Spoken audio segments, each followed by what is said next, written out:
ప్రేమ లేని వాడినైతే నేను వ్యర్థులను. బీదల పోషణ కొరకు నా ఆస్తినంత ఇచ్చినను, కాల్చబోటుకు నా శరీరమును అప్పగించినను. ప్రేమ లేని వాడినైతే నాకు ప్రయోజనము లేదు. ప్రేమ దీర్ఘకాలము సహించును, దయ చూపించును.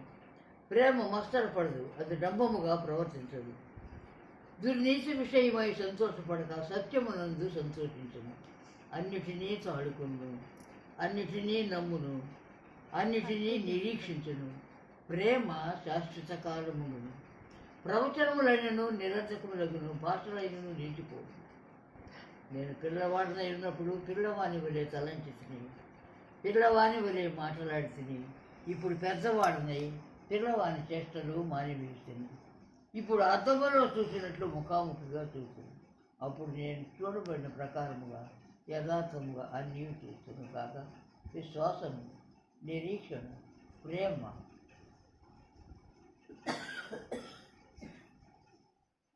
ఈ మూడును నిలిచిన. వీటిలో శ్రేష్టమైనది ప్రేమయే.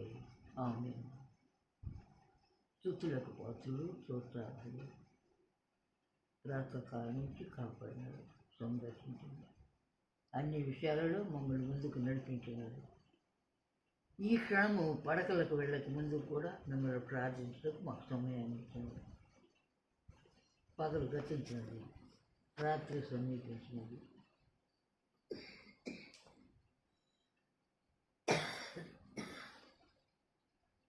మా మాటలలో, మా చేష్టలలో, మా తలంపులలో ఉండి కాచినందుకు చదువు.